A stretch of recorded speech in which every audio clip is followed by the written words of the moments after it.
Friends and viewer, Irving Stone, the writer of a famous novel about the famous uh, man and artist Van Gogh. So, the name of this novel is Lust for Life. It is a novel published in 1934. American author Irving Stone had written this novel, Lust for Life, in 1934. It is a biographical novel based on the life of Vincent van Gogh, the great Dutch Impressionist painter. In writing the novel, Stone drew heavily on the more than 700 surviving letters between Van Gogh and his beloved brother Theo. In the author's own assessment, his story is based 98% on documentary evidence. The novel is structured around the places of Van Gogh's life. It is divided into 9 sections, each title after his setting: London, the Bronx, Eton, The Hague, Paris, Arles, Saint Remy, and Auvers. In each place, the artist learns something that feeds into his work.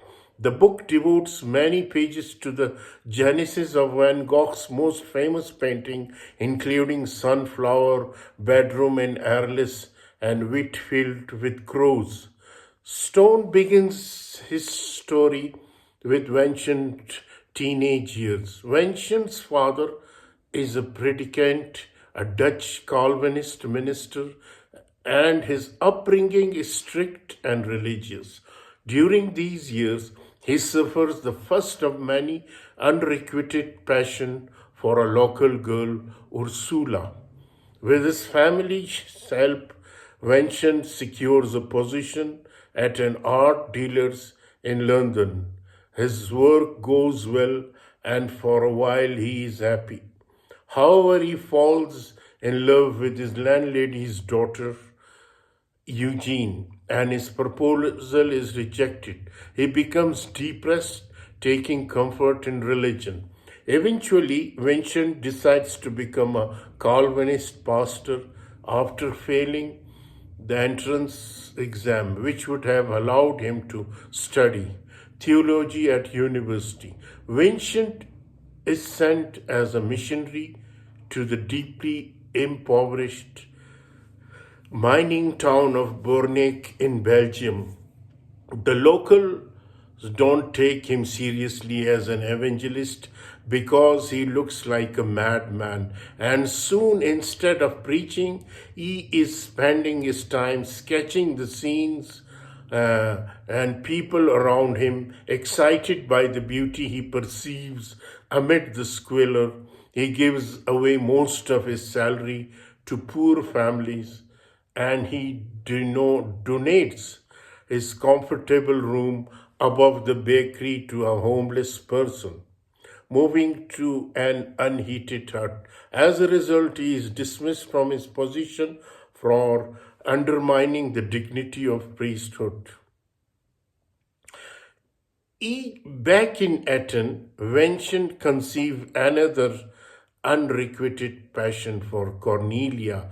Key was stricter. When he proposes, she responds, no, nay, never. Later, he tries to visit her at her parents' home in Amsterdam. When she refuses to see him, he thrusts his hand into a lamp flame, begging to be allowed to see Key just for as long as he can keep his hand there. For a time, Vincent set up house with a former prostitute, Sean Hornick, and her children, but his parents pressure him to end the relationship.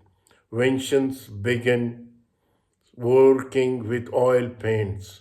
At this stage, his palette is dominated by the gloomy grays and browns favored in Dutch painting of the era, with the encouragement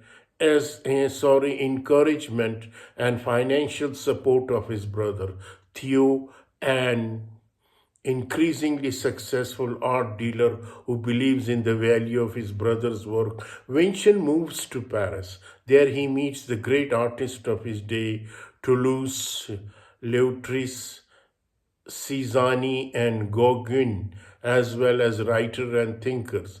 In conversation and arguments with these figures, Vincent begins to formulate his own theory of art. It is not the language of painters, but the language of nature, which one should listen to the feeling of the things themselves. For reality is more important than the feeling for pictures.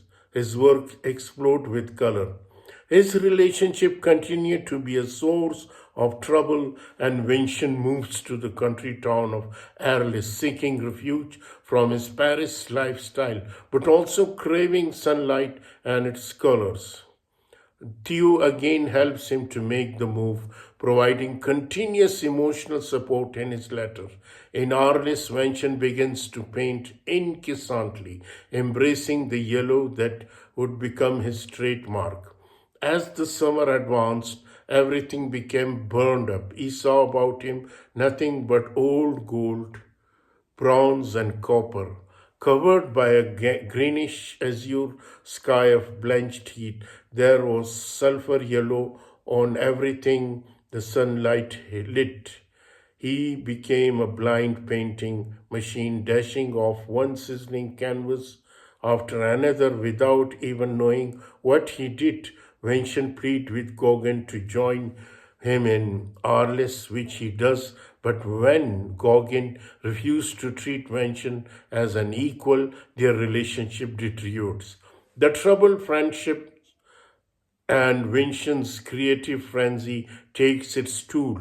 The artist suffers a breakdown and cuts off his own ear, delivering it to a prostitute at a nearby brothel who had once commented on his ear's well formed shape.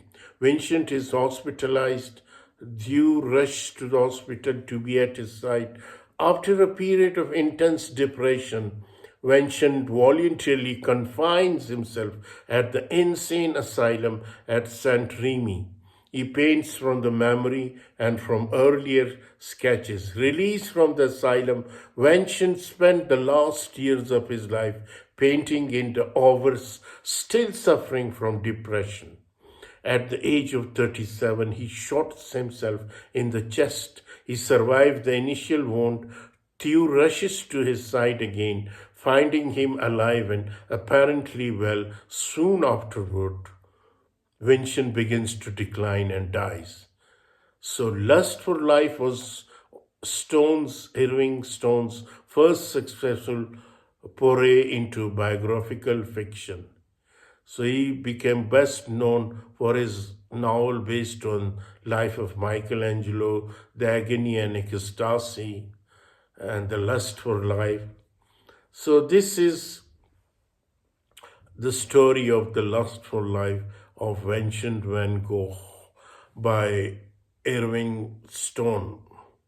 So I hope you will enjoy this novel, this marvelous novel. Thank you very much.